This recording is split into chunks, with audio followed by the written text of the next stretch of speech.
Hello again. So today this video is going to look at gender reading, specifically in a feminist lens. There's a video on that screen that I'd recommend you watch if you have the time and the chance. It's a bunch of students actually having a look at what feminism is and how to do a feminist reading, and they use a whiteboard and do illustrations and wipe them off and explain it in really easy to understand words.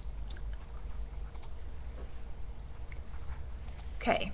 So, in literature we focus a lot on readings, which is a way of looking at a text and making meaning.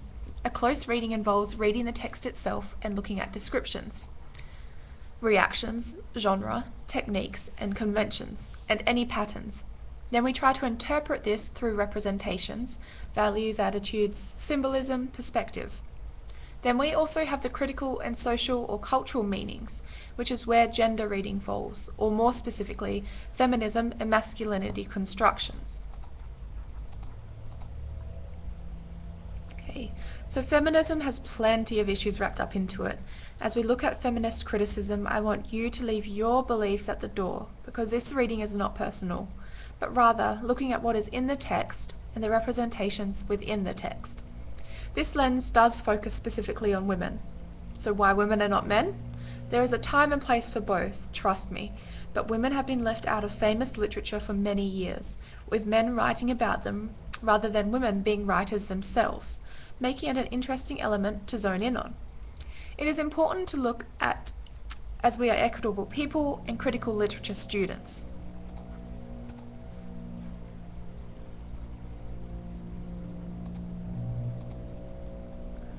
So there are many different lenses or readings or approaches we'll take, or that you can take.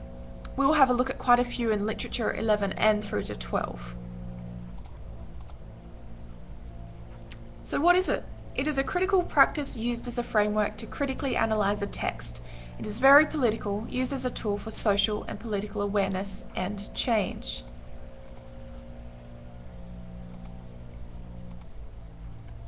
Let's take the scope out for a moment. Where does feminism come from? Feminism is a branch of gender theory looking at gender roles. Its purpose is to closely analyze how male and female characters are portrayed within society. According to feminists, which I think most of us would agree, patriarchy has operated in nearly every aspect of society for centuries. Traditional gender roles are changing and shifting and even dissolving. In the past, men are the head of families, businesses, and governments, with women being quite powerless in decisions financially, politically, etc. So there's a quote for you to read explaining the goals of feminism. It's not to control or dictate, it's just for equality. So feminism is not and should never be about being better than men or even the same as men. Male and females are different, but feminism is about dissolving stereotypes, gender expectations and inequalities, and just being equal. As I said before, women are largely left out of classic literature, unless written in by men, and thus from a male perspective. There's a quote here from Virginia Woolf, her book A Room of One's Own, which first introduced this idea of feminism, and it's quite an interesting read, but there's a quote for you to just look at the moment. Women have been represented or misrepresented stereotypically and often in the extremes of angelic, monstrous, or homebound stereotypes.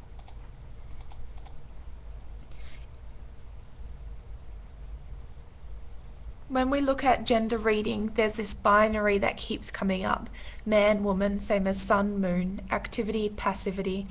We can see that this stage of feminist theory is about interrogating the biases that exist in language itself, and thus society itself. So language often reveals things about society, which is what we look at in literature.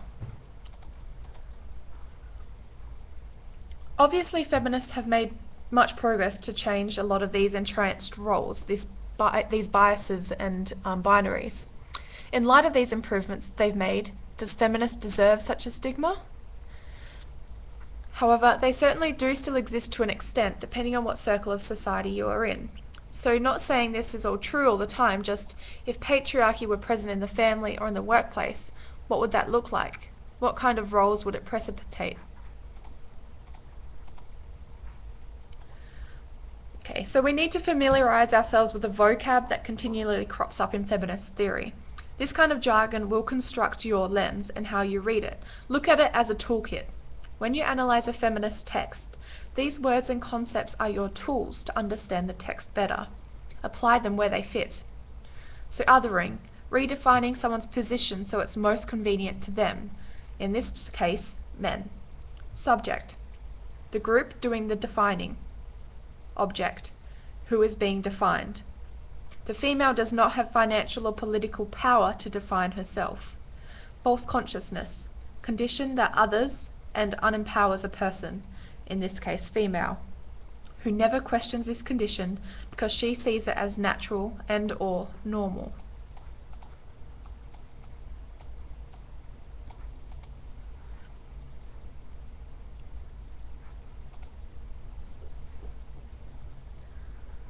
So just go through these and jot these down because we'll come back into it class, try and get the definitions as well.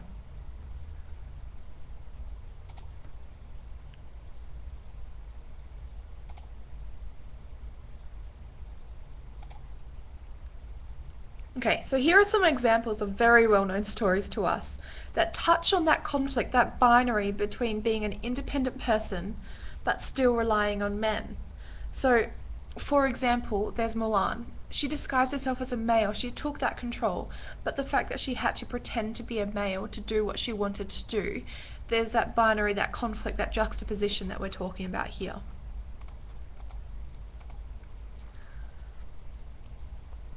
So, feminist reading and practice is finding tension, so looking for things like, is the woman impressed or male dominant? Is the woman operating under a false consciousness, upholding traditional gender roles?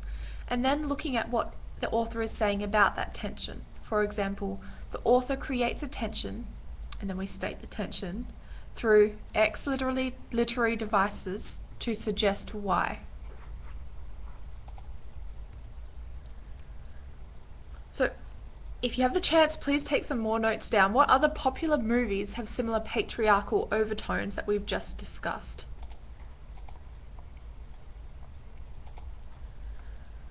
So questions to ask when we're doing a feminist reading, we've touched on it in the slide before, but what is the protagonist's attitude to male and female characters? How is this evident? How does this affect your response to the characters? I won't read through the others, they're there for you as a guide. Here's another guide for you to refer to in future readings. It's ways to look at and evaluate feminism or patriarchy or gender within a text.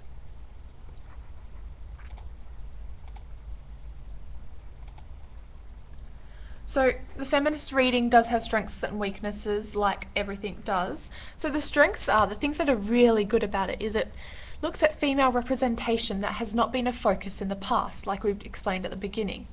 It examines how women and men are represented, which is important, deals with the importance of women in literature, which has been largely ignored in the past, brings balance to sociological studies, looking at both genders instead of just one, or a biased view of both, and it raises awareness of bias and gender issues that are prevalent in history and currently. So weaknesses, there are some. If applied by itself, it does provide a limited examination of the text. It focuses only on one element, gender. What about class, economics, social factors? And it completely ignores ethnicity.